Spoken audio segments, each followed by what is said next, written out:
Hello, welcome back. We are live. I'm Dan Salem with Phil and Bud, 323 podcast on iTunes. Decided to join us this week finally. Yes, it's not just his head. It's going to get in flames. I don't have a lot of nice things to say either, and Phil's probably got a white towel somewhere to wave. We'll let you guys say hi before we dive right into it because it was a rough week for our football teams. I jokingly said a few weeks ago, is there ever going to be a week where both teams are going to win? And we jokingly said no, but now it's seriously going to be no. No. It's embarrassing. Yeah, I mean, the Jets have an injury excuse of sorts going forward, but it doesn't make it any better. It is embarrassing. Listen. There's so many more issues than just injuries. I know. You could talk to me until you're blue in the face about the defense and their injuries in the secondary and all that other crap.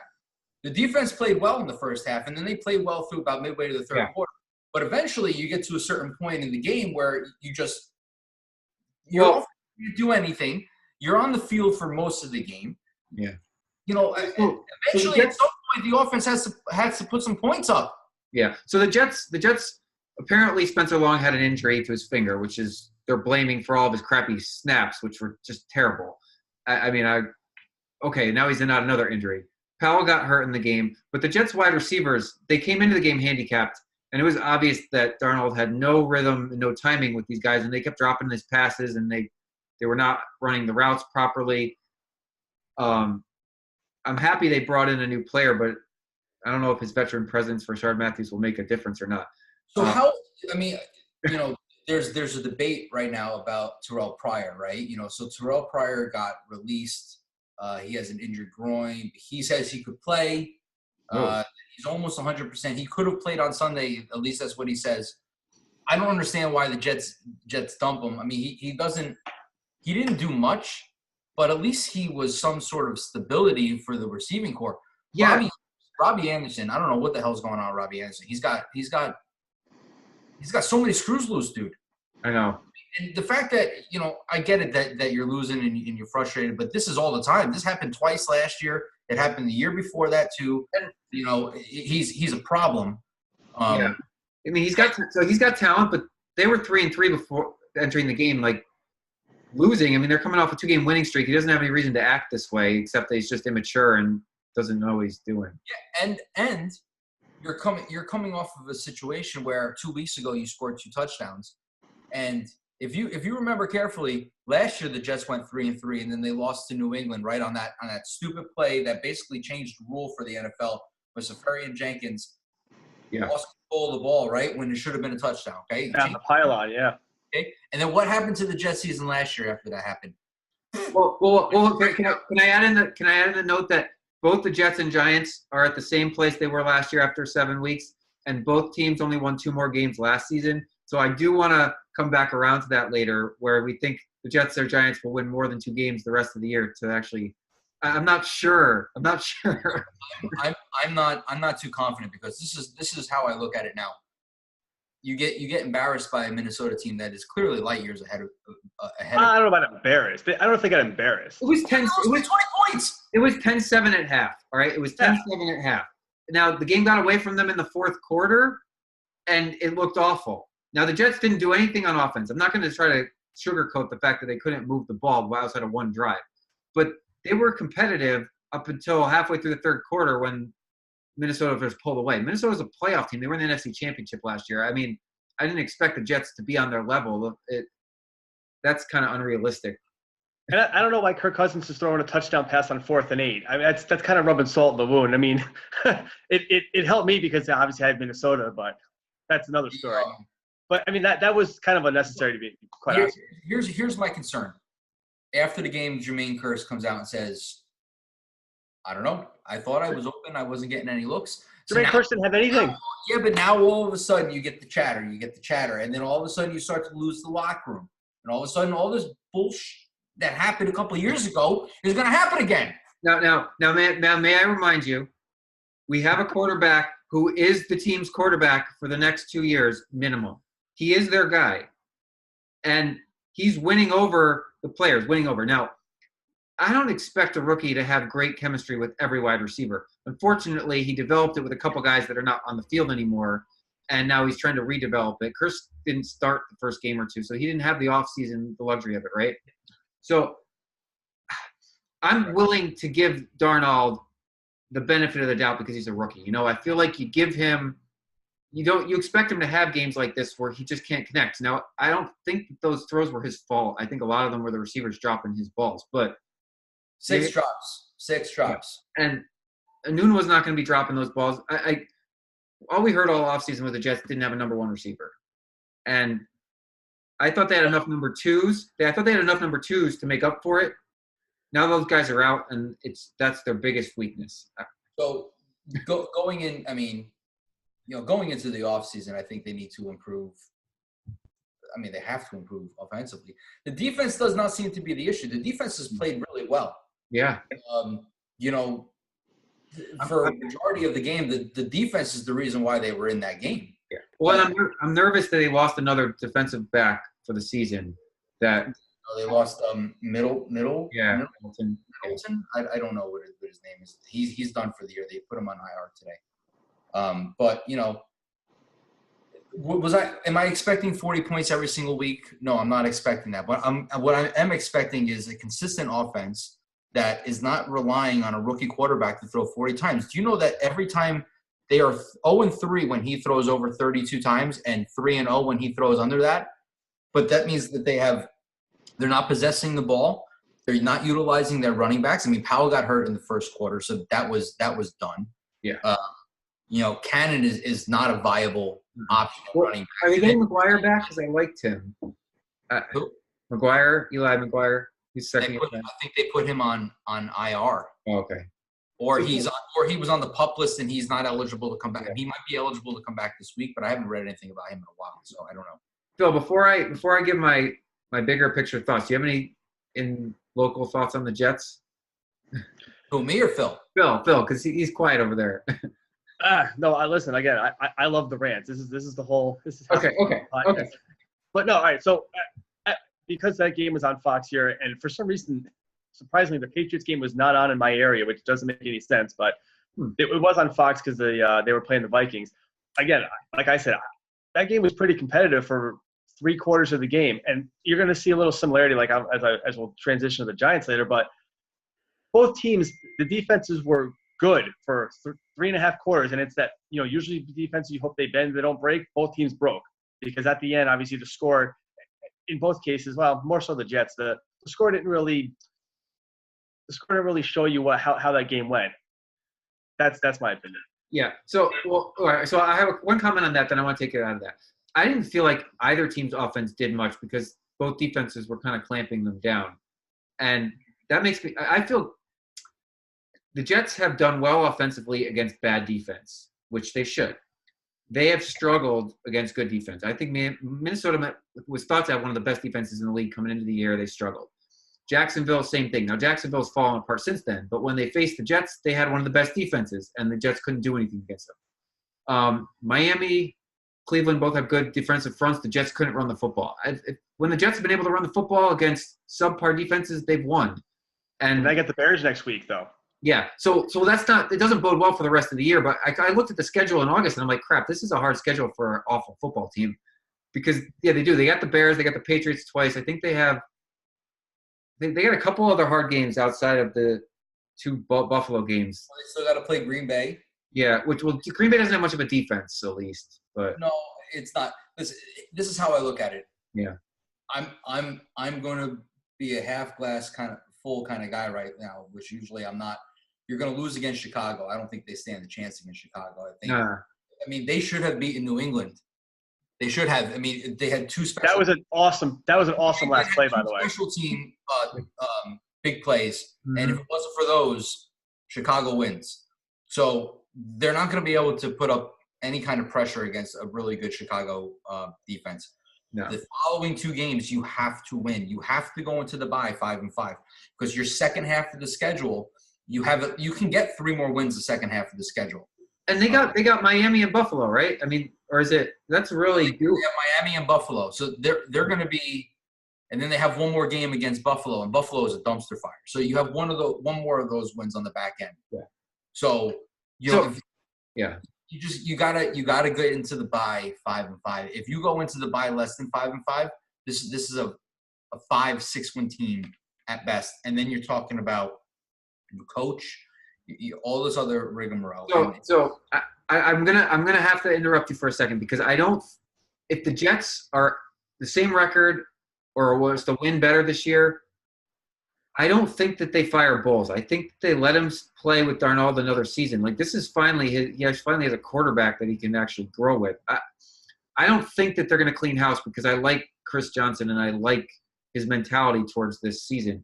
Now, I see a lot of similarities between the Bears last year with a rookie Trubisky and the Bears and the Jets this year, where they both had burgeoning defenses, but they could never get anything going. And Trubisky looked and now look at the Bears. So I really think it's going to be about whether the arrow points up for whether they're going to fire their coaches. But I don't know if they're going to win more than another 3 games. It's going to be hopefully they don't use the ESPN power rankings to make their judgment because they're really harsh. Part of me agrees with you, Dan. The only reason why is because they have a ton of cap space. They're going to have the most cap space in the league next year, and they're going to make a run at Bell. They need a wide receiver, and if they can find a defensive end, the pass rusher. I mean, they're getting pressure to the quarterback. I mean, that was one of the biggest things that people were killing them for. But they've been able to get to the quarterback and generate turnovers. I am astounded at the draft picks that McTagnan pulled out of his ass because the fifth, and sixth rounders are really pulling their weight. They are, and he's found use in guys that other teams have given up on.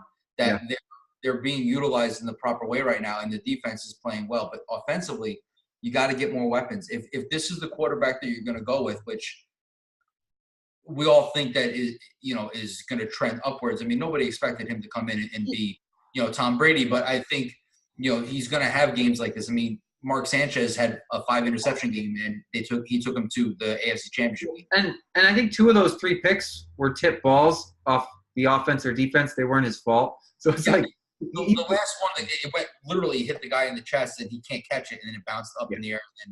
And his decision making's only improved. I really like what I've seen from him as a player, so I'm really optimistic about him going forward.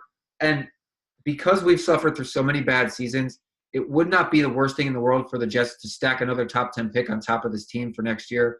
I mean, I really want them to compete for the playoffs, but it wouldn't be the worst thing for them to get a top 10 wide receiver or offensive lineman to add to this team for next season, especially with all that cap space. This line hasn't been terrible, though. No, they've been pretty good. But it wouldn't be the worst thing, in my opinion, because I know we're looking towards the future anyways with a rookie quarterback. It's the exact opposite situation for the Giants. We're going to use that to transition because they're aiming towards a top 10 pick also. But I don't know, Phil, you start. How do you feel about that? All right. Oh, I'm just trying to sound. You traded Eli Apple today, by the way. Yeah, no one's gonna miss him. Don't even worry about that. If it wasn't for Eli Apple, they might have actually won the game because he had that stupid holding call on Julio Jones when they sacked Matt Ryan back in their own territory, and that ended up keeping the drive alive. Granted, they got a fumble out of it, but still, that's not the point. Yeah. No one's gonna miss Eli Apple, in my opinion. That's you can chalk that up to one of those first-round semi-busts because he was drafted at number 10, I think, a few years ago, and clearly has not lived up to it. No. So, all right. Obviously, I'm wearing the Eli jersey right now because I am back on the "this is not Eli's fault" train. Did you guys watch that game yesterday? Yeah. And you can, all right. So you guys cannot sit there and look at me and tell me that last night's game had anything to do with the way Eli played. No. He had no time to throw the goddamn. I'm gonna expand that out. It's rare that a Giants loss is his fault, but he hasn't done a lot to help them win. He gets pounded on consistently here on every news story you read in the Post or the Daily News, every ESPN story. I didn't even watch pregame, but Tommy was telling us that the only 2 topics on it was Eli and Beckham, which predictably I knew that was going to happen. They mentioned it how many times during the broadcast that Eli's old, he's got to start looking for his replacement. It's just it's so nauseating. Is it fair to compare him to like a Josh McCown or something, except that he won 2 Super Bowls? Because he's been a fairly unspectacular quarterback, in my opinion. He hasn't over his whole career. He has nice numbers, but he's not flashy. He doesn't make a lot of big plays, but he makes the right plays at the right time because he's very smart. Kind of just stands there and manages the game. There's nothing that makes me like run a root against him or root for him because he's just kind of been that linchpin of the Giants. But well, the two rings help, and I think he's also repeat that again. 6 or 7 passing yards. I know when. Oh, so obviously the 2 Super Bowl rings helps, and I think he's like top 6, 7, or 8 when it comes to passing yards. I know when Drew Brees broke his record, they showed the list, and Eli's right there, surprisingly. And like you said, he did it very quietly because it's not flashy. It's not like he has multiple 5,000-yard seasons, but it's the fact that he's never gotten hurt and he's never missed a game. So yeah, you can be a little more of a compiler over your career when you don't miss those games. So he's gotten to your team to 9-7 a lot, but then 2 of those years they won a Super Bowl, which is excellent. Yeah. So you're supporting him, but do you really want him back next year? No. I'm supporting him this week because last week I was and you and me talked about it. I said I'm starting to see the signs where it's starting to slip a little bit. Last week I thought he missed a lot of throws and he just didn't look good. This week we're back to the week 1, week 2, week 3 where there was 4 sacks, which is amazing because I honestly thought it was more. He was hurried or hit 9 times and there were 7 tackles for loss. You can't throw the ball downfield when you have no time to throw it. I know Barkley's checked down Charlie right now, but that's the only thing he can do. And look at those 3 or 4 passes that Manning actually had time. He threw a 54-yarder to Shepard and a 51-yarder to Beckham. He can still do it, obviously, but when you don't have the time to do this, it's very frustrating. And obviously the only thing these guys talked about yesterday was the offensive line. Nate Solder is stealing $15 million from the Giants right now. He looks like crap. How did he win all these Super Bowls and protect Brady's blind side? He looks nothing like that player. They let him go. They knew something. So I texted to Bud. I said, here's the lesson. If Belichick gets rid of you, no team should pick you up because if he has no need for you, no one does. They must have showed 2 or 3 plays of him. The guy just did a swim move or went right around him, or they did cross and pass. I mean, he looked lost. He looked completely lost. So let me play devil's advocate with you, Phil.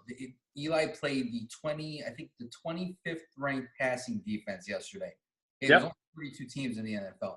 You think his gaudy numbers have anything to do with that? By the way, a lot of his passing yards came in garbage time when they were already down by 13. Oh yeah, he threw for 399 yards or something like that yesterday. Yeah, no, don't. I'm not a stat whore. Don't look at those and be like, oh well, he had a great game. He absolutely did not have a great game. So the Giants competed against a bad football team because the Eagles stink. I don't know how they got 3 victories, but they stink.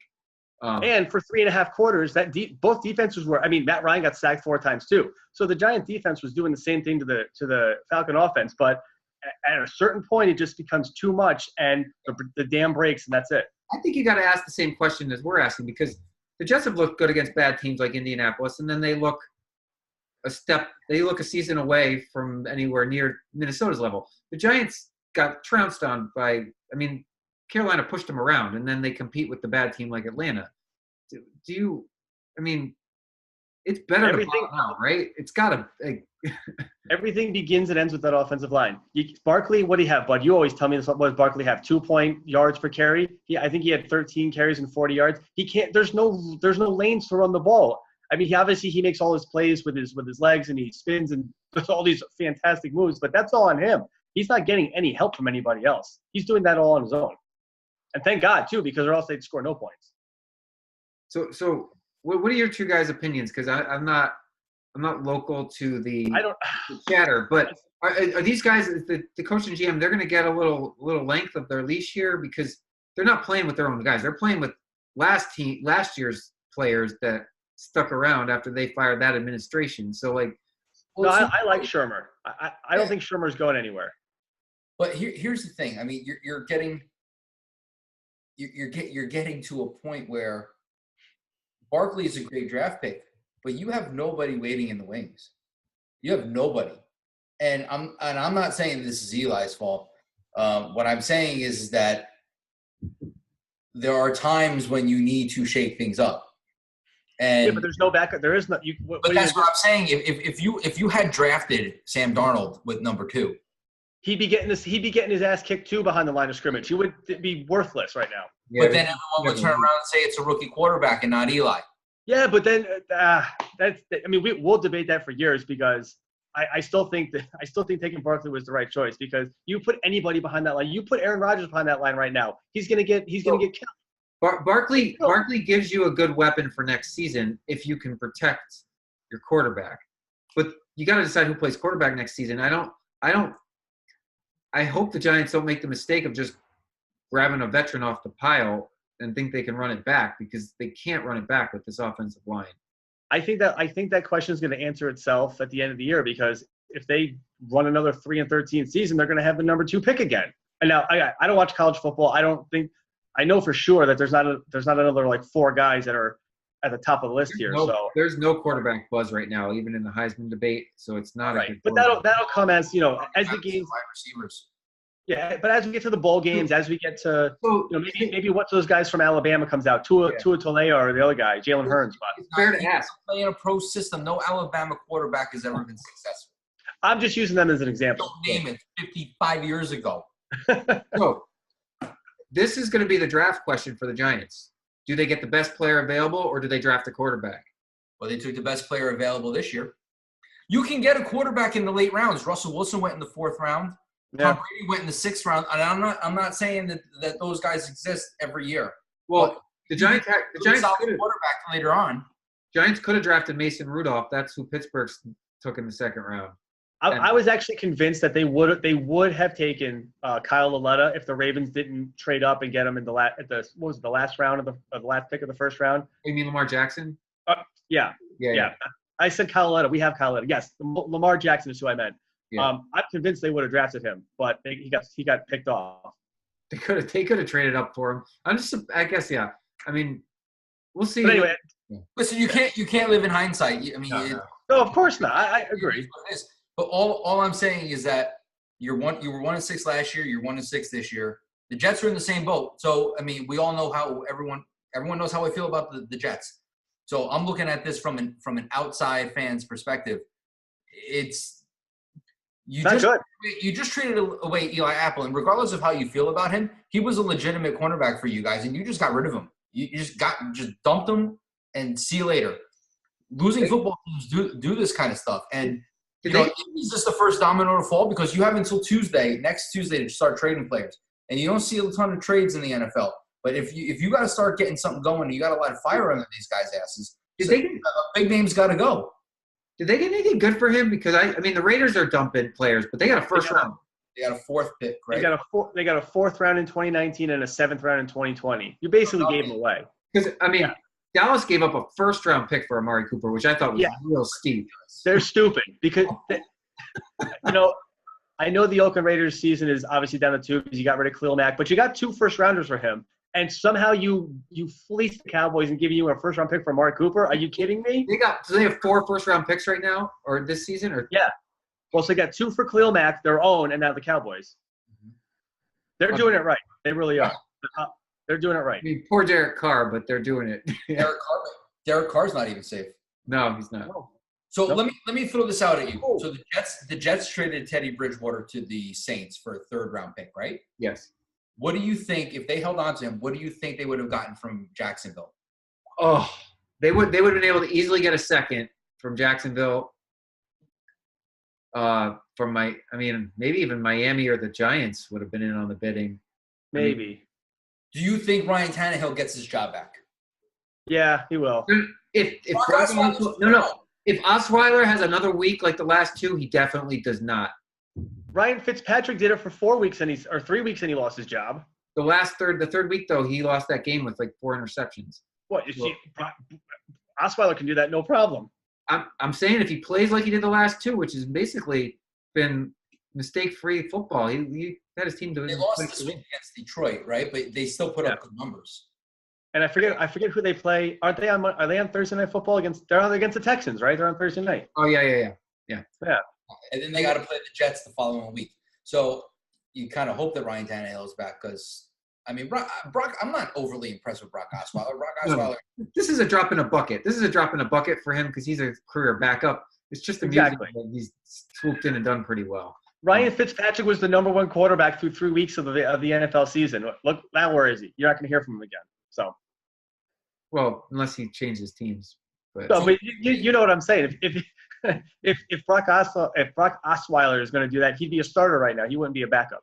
But do you think Jacksonville can recover from this? Or are they dead? They got a ton of problems. They have more problems than just a quarterback. Their defense looks like a shell of itself from the first 4 weeks. Yep. And offensively, and I told you this 3 weeks ago, that their offense can't do anything. Well, their offense is so dependent on Leonard Fournette that when he's not in the lineup, they can't do anything. No. I mean, when you are so heavily dependent on one player, you're setting yourself up for disaster, which is what my fear was when they drafted Barkley, the Giants, because they were going to be so dependent on him, which they are. The ball is in his hands every other play. And look at where they're going offensively. He has no time. He has no. What they should have done was they should have drafted an offensive lineman. But Jacksonville, I mean, I don't even know what Jacksonville is doing. They were I don't know what, and they're not even going to get in the playoffs right now. No, I mean, I don't know what happened to their defense. I mean, Fournette's out. They didn't obviously have a backup plan for him. They don't have any wide receivers. Blake Bortles. Marquise Lee got hurt too, so. Yeah, so they have injuries, but we got 10 minutes. Okay. So Blake Bortles, I feel like he did better than every other year in his career last year, so I'm not surprised that he's playing like himself, because they were stupid to give him a long-term contract. That was just dumb. I don't think they make the playoffs. I'm not too high in Tennessee. The NFL long-term contracts don't even matter, because at the end of the year they can release him, cut him, and it'll be a minimal hit on the cap, and they paid him for 1 year and then see you later, and he'll be a backup somewhere else. It's just funny, like, did that team from September completely disappear? Because they're only a game out of the division, and I don't think Houston's that good. They've just kind of gotten – I mean, they're 50-50. Yeah, I mean, that division is very winnable, except if you're the Colts. The Colts are – Well, I also think everyone kind of figured out how to play them, because, like Bud said, they were so dependent on Leonard Fournette. Fournette's played, 2 quarters of this entire season? Yeah, half of it was against the Jets. So. Right. So right. Yeldon, and the other half was against the Giants. So, Yeldon's a backup. They just signed they just traded for Carlos Hyde. Big deal. That's not going to really move the needle. They still have nobody on the receiving core, and you have Blake Bortles throwing the ball. It was that's why it was so surprising last year when they almost made it to the Super Bowl, because that came out of nowhere. Now it's like, we're seeing the old Jacksonville team that we've known for so many years. Doug Marrone's losing the locker room, and Tom Coughlin's not going to handle that. I mean, he's a very disciplinarian. We remember him with the Giants, and now you got the defense coming out saying, "You guys are seeing the games like we're doing the best we can." This, that, and the other thing. So you're gonna have both sides going at each other, and that's when it becomes a dumpster fire, and you start to collapse. I mean, I picked them to get to the Super Bowl this year on our podcast, because I thought, the offense just needs to be middle of the road, and their defense can carry them.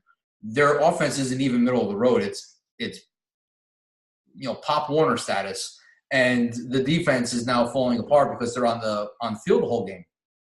Yeah. So 2 other teams that have kind of like fallen off a cliff, like Jacksonville, that were good last year. The Eagles, and I guess the Broncos had high expectations. They weren't really great last season.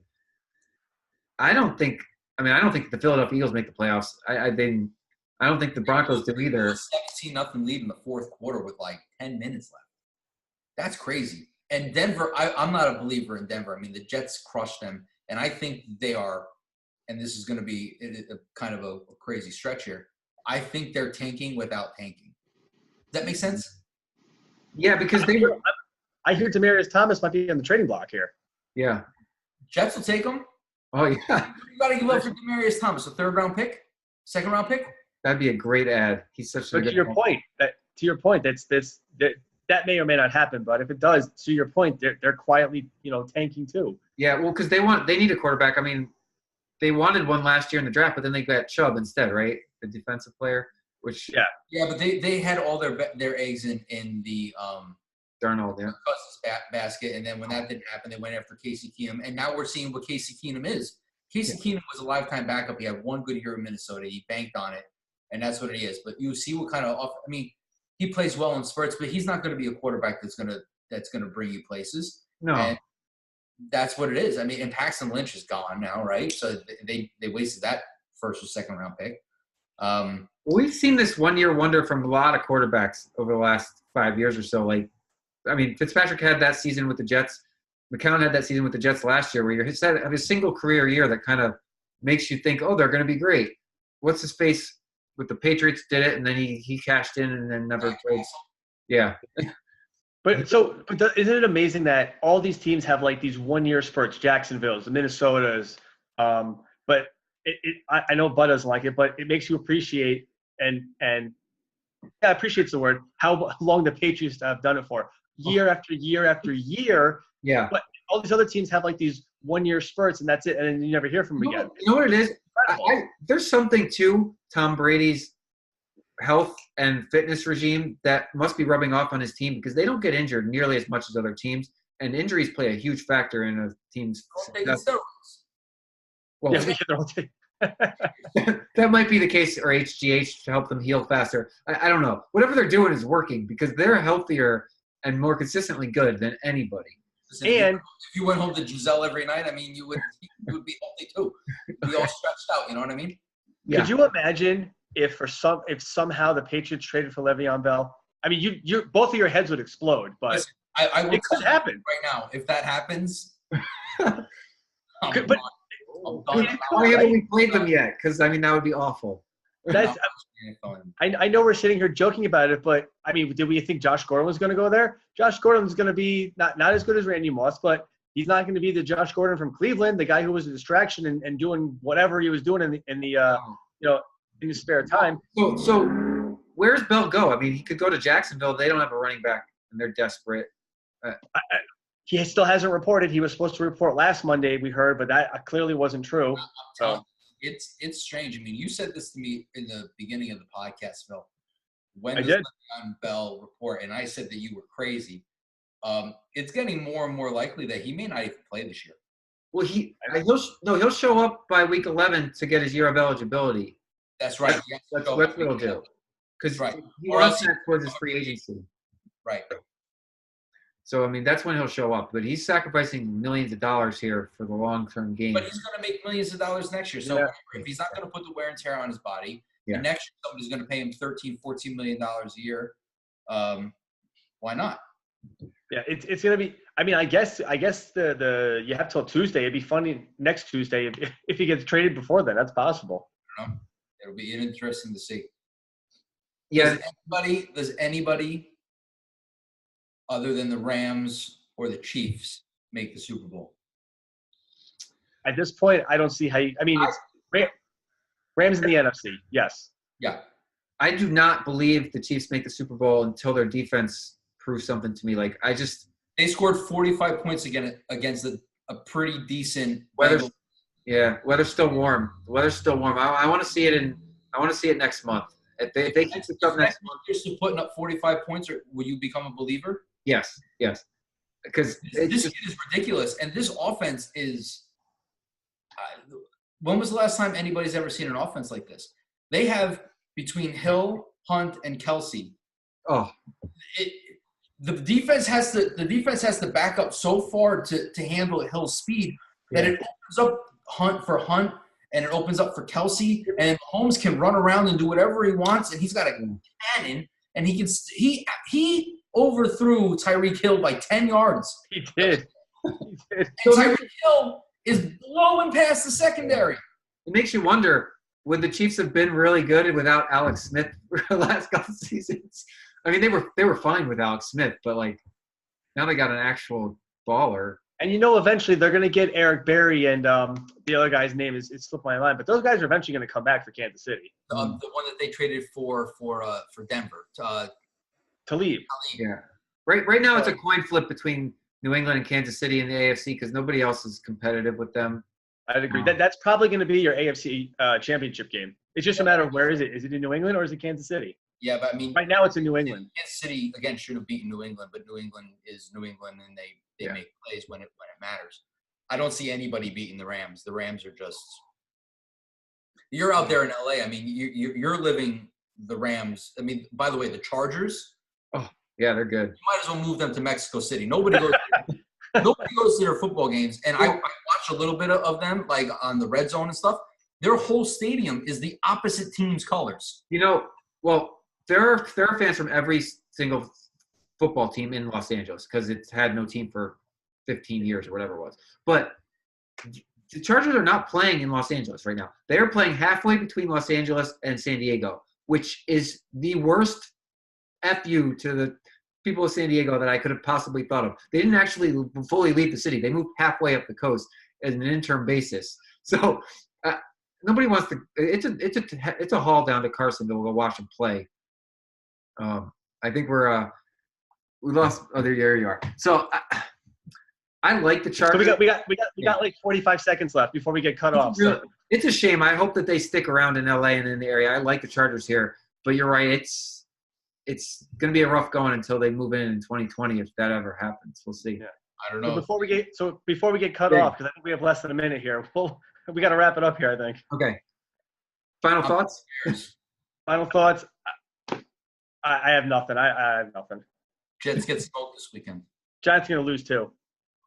Yeah, I don't think the Jets will beat the Bears. I think it'll be a better competitive. They're up and down. I think they'll surprise us, but they're not. I don't think they'll win. No. All right, this has been fun. Thanks for watching BuzzChomp. Subscribe and share. Subscribe and share. Subscribe and share. Share. Woo!